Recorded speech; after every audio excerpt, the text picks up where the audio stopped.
Now, Fifth, when you continuously call Puff, does that affect your relationships in Hollywood? I don't call him gay. I said. Let me read it, Fifth. Oh my God. Sorry I can no longer help you guys. Soon you will all be gay and happy. You are all now left under leadership of Puffy Daddy. Report to the nearest rainbow. Dinner Thieves in theaters January. Oh, that's why he says things. He doesn't even know what he's saying is like fruity. You know what I'm saying? Like, he says something fabulous and he goes, yo.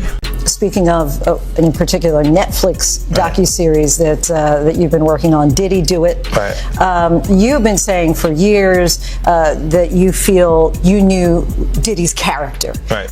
Feel uncomfortable with the way you represent the idea of going to these projects. To come party with me. Yeah. And then that swayed me away from it. Just that. Nigga Puff, like he called, we should kick it on the shit after the main. Right. And the nigga, matter of fact, they sent me the girl pictures, like pictures of this girl.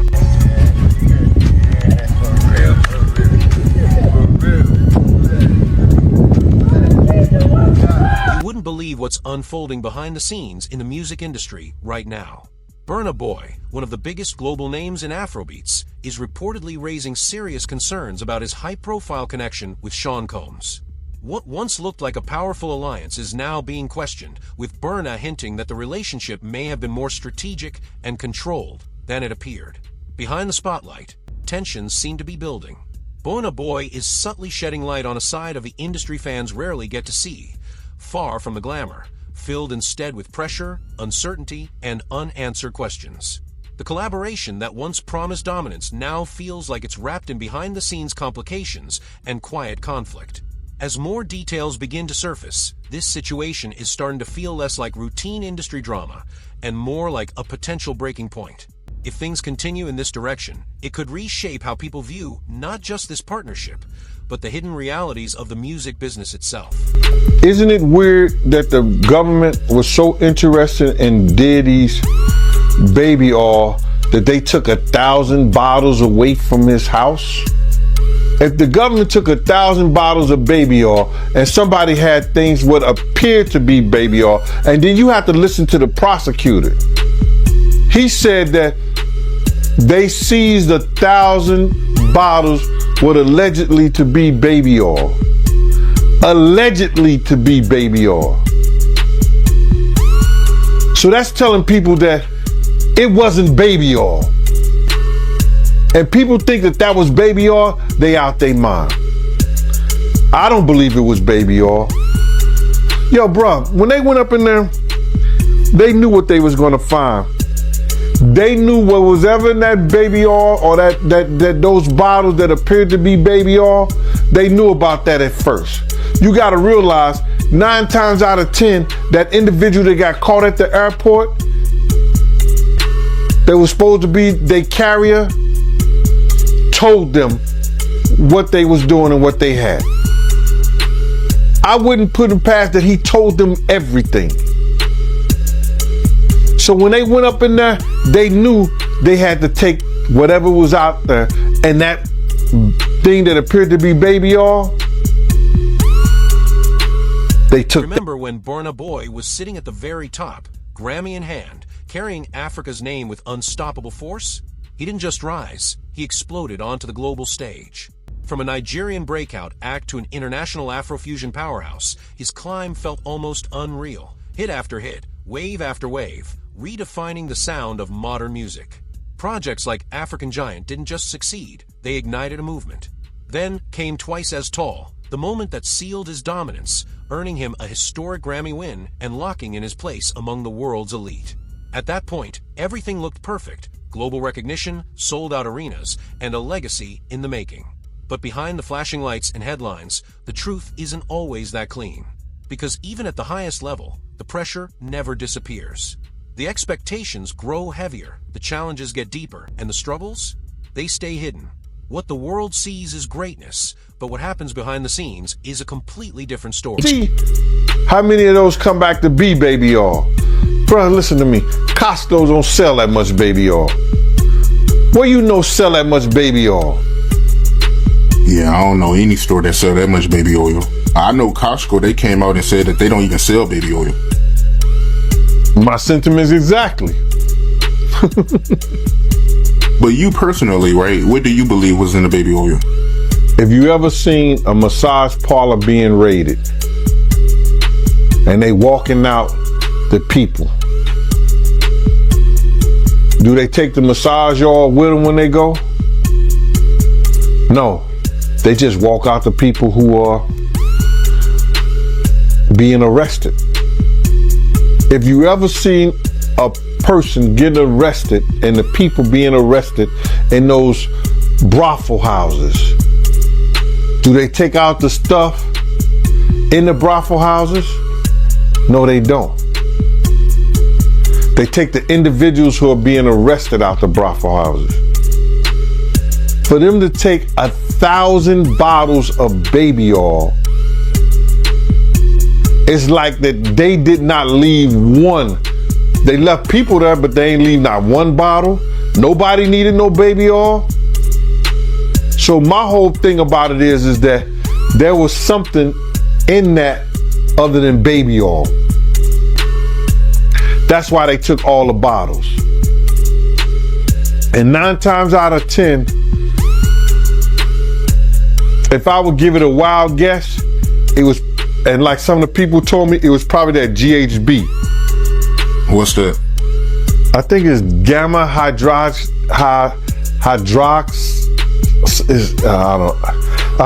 I looked it up, bro. Let me see if I can find it. I know this is just showing everything like that, but oh no. Let me. Yo, somebody tap dance or sing or do something, you know what I'm saying, while I'm doing this. Oh, here it go right here. It's gamma hydroxy butyric. What is its effect on the body? It's a euphoria, drowsiness, decreased anxiety, and memory impairment. It works on the nervous system and gives you this feeling of euphoria. So they take that and rub it on it, and you forget who you are, what you're doing.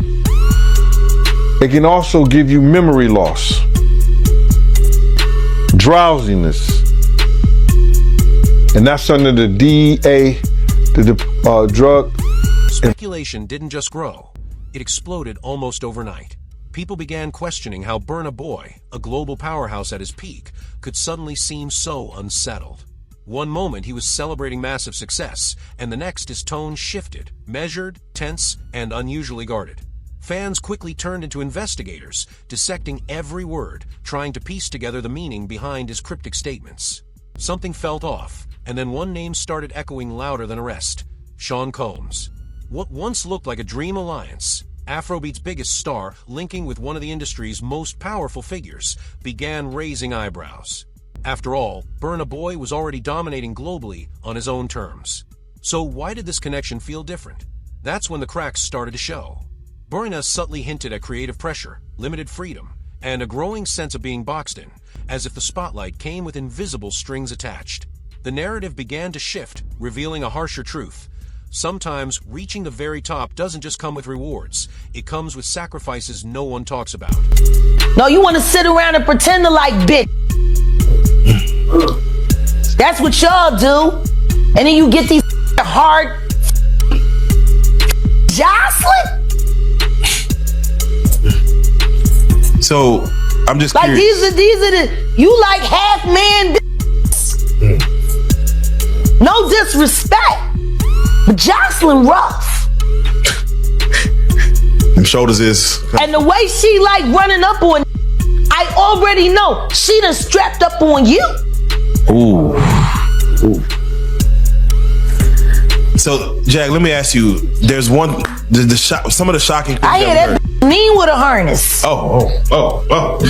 Okay, not a harness. Yeah. So I gotta ask you this. I'm sure somebody's already asked you this, but have you ever been to a P. Diddy party? Yeah, several, many, honestly.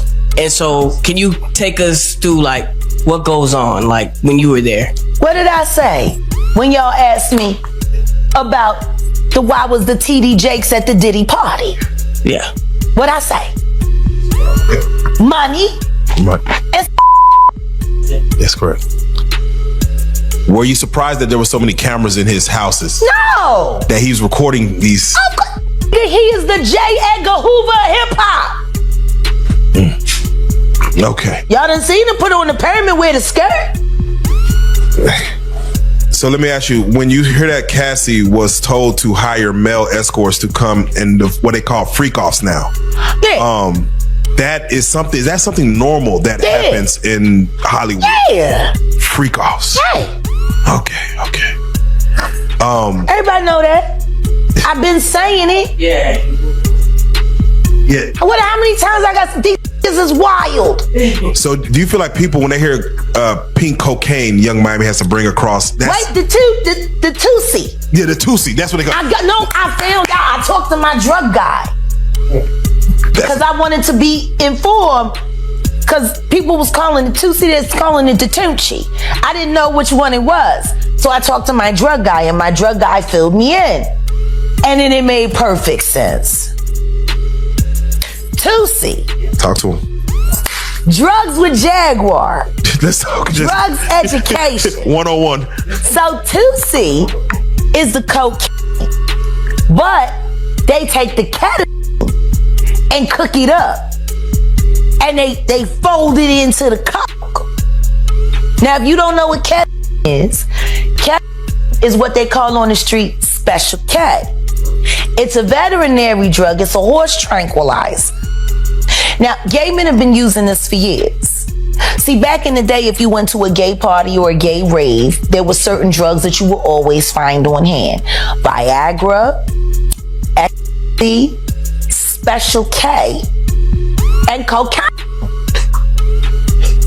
Now, see, the cocaine keep you up all night, but unfortunately, it gives you limp noodle because of with the blood flow. So you with a half-hard dick all night. So that's why you have the Viagra to make sure that the dick involuntarily stays hard while you're numbing yourself with the coke. Now, see, the ketamine, that's a horse tranquilizer, so that relaxes all your muscles. You could get by 80 ton gorillas. You wouldn't feel a thing. So now, your dick is gonna stay hard. You numbed up and you high. You got the ketamine in you so you don't feel shit. And then you add the ecstasy to put in the feeling that you've now blocked out. And now you got a party. You might be wondering just how serious this situation really is. And the truth is, it's more complex than it first appeared. Reports surrounding Burna Boy and his connection with Sean Combs are beginning to raise eyebrows, with some insiders pointing to potential red flags rather than a clear-cut power move. On the surface, it looked like a perfect alignment, Burna bringing his globally dominant sound, while Diddy added industry influence, reach, and infrastructure. A partnership built for dominance. But behind the scenes, the story being hinted at feels far less balanced. There are growing claims that the agreement may come with restrictive conditions, touching everything from revenue splits to creative control, and even decisions around touring. What once seemed like a massive opportunity is now being described by some as a tightly controlled setup, one where independence could be limited, and every move comes with strings attached. And if that's true, it changes everything. Everything like that, because this is stuff that happened back in the day. And then maybe that if they knew there was going to ever be a YouTube, or they knew there was going to ever be social media, a lot of the stuff probably wouldn't have got played out like it did. But things happen, and these are just stories from the past. I would like to use that as what you call that, just to clear the facts up what's going on. But it all started, we was in Atlanta, and this story starts when I'm with Puff, and he's in the exotic bookstores, and he's doing shopping, right? He's shopping, getting his stuff and everything like that. So, you know, this is the first time I was ever in an exotic bookstore with Puff. So, you know, I'm giving him his space. He's taking things off the shelves and stuff like that, because they gave him a brown paper bag. When they gave him a brown paper bag, he was just putting stuff in there. So I said, damn, you know, he got to go put it on the counter and, you know, show everybody what he's getting. So as he's going, I'm just looking at the places where he's picking stuff from. So there's one part he picked up some things from up here on my left side, and then he picked like quite a few of them down. I'm like, okay. He put them in the bag. So when I went by there and I looked up there, and it said butt plugs, and I was like, hey yo, I was messing with him because people don't understand. You know, we was like friends. He was a part of the same gang, so I'm still gonna tease him. I'm still gonna mess with him and everything like that. I could do that. It wasn't just no security thing. So I say, yo, what are you getting this for? And it said butt plugs, and he was like, yo, can I do my shopping by myself? I said, yeah, you could do it by yourself, brother. And he started walking and everything like that. When he got to, I just waited at the counter. When he got to the counter, he didn't even have to show the guy nothing. He just gave the guy a wad of money. I mean, like he gave the guy a stack, something like this. And Puff wasn't the dude to carry no 20s and no 50s and nothing like that. And I mean, like he just said, boom, and we walked out the store. So we had to leave Atlanta and go to North Carolina for a show. You understand? And it was him, this rapper, Sarah, and this other girl. We all got on a G5 jet, and we flew to G4 jet, and we flew to North Carolina. So later on that, I think that afternoon, same day, this rapper and him, they all in the room together. You know, it's Sarah, the girl, Puff, and this dude. This wouldn't be the first time an artist learned this lesson the hard way. The history of the music industry is filled with icons who signed deals that looked promising on paper, but ended up costing them far more than they ever gained. Artists who sold millions, shaped entire cultures, yet still struggled to control their own work.